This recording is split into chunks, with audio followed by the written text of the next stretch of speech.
Para este ano, o Agricultura Consciente está preparando uma série de vídeos em que vamos abordar o tema da conservação ambiental. Neste primeiro vídeo, apresentamos como o uso de novas tecnologias, como os drones, podem ajudar na conservação do solo, que é a base de toda a agricultura.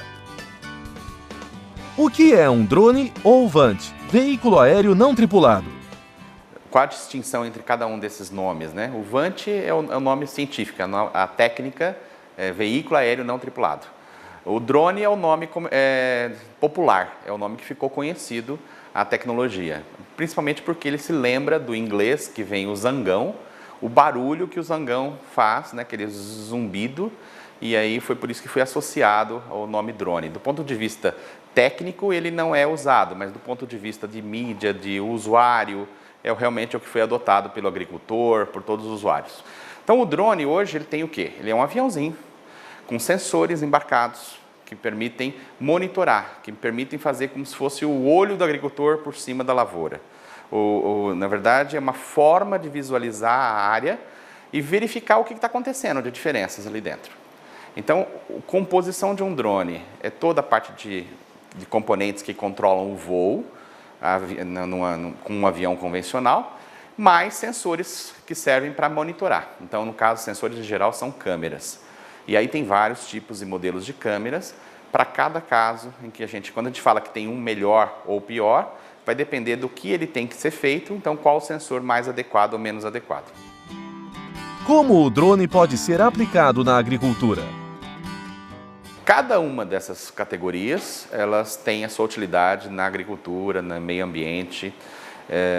Em geral, normalmente se divide assim, depende da capacidade do payload, o quanto de carga ele leva e o quanto tempo ele opera. Então, normalmente a gente tem categorias que operam bem de 0 a 200 hectares, ou seja, propriedades pequenas, que são os multirotores. Operam aí no máximo 15, 20 minutos, levam no máximo 1 quilo de carga.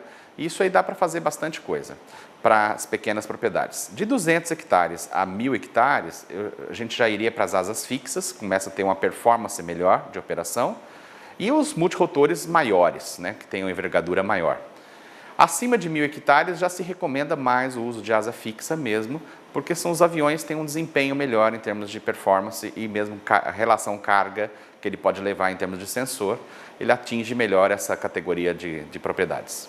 O drone pode ser usado não só com câmeras, como sensores. Então você pode tanto usar para capturar algum sinal de, por exemplo, RFID para contagem de animais no campo.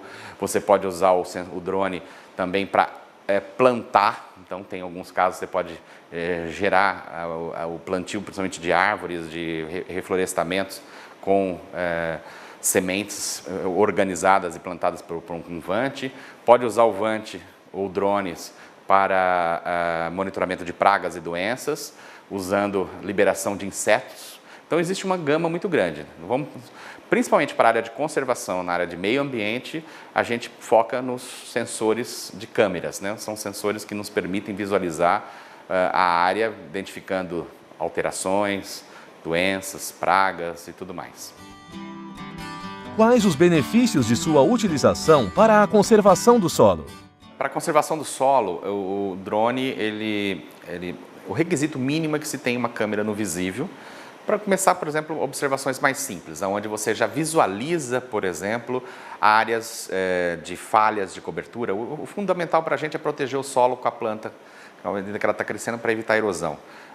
Então, muitas vezes, só com uma câmera visualizando, a gente consegue ver como que a cultura está crescendo, se tem falhas, a gente pode ver áreas de proteção, APPs, a gente pode observar onde tem áreas onde o solo está totalmente exposto, aonde existem as plantações, e os diferentes níveis, né, por exemplo, de nutriente, até dá para perceber, às vezes, se você tem mais nitrogênio ou menos nitrogênio, mais biomassa ou menos biomassa, isso acaba sendo possível visualizar pela coloração da planta. Então, você visualizando a planta mais verde ou mais amarela, você percebe, às vezes, algum estágio nutricional diferente ou até diferenciar culturas de uma planta invasora. E com isso, você consegue, então, pela cor, mapear as diferenças que existem no campo e você pode, então, ir naquelas diferenças e atuar. atuar de forma mais localizada, evitando desperdício de, por exemplo, aplicar um produto numa área como um todo, sendo que áreas não precisam e outras precisam. Então você pode direcionar melhor, porque você tem a coordenada do GPS, você consegue mapear e ir direto no ponto de atuação. Para saber mais, acesse nossa biblioteca digital em agriculturaconsciente.com.br/biblioteca e aguarde os próximos vídeos.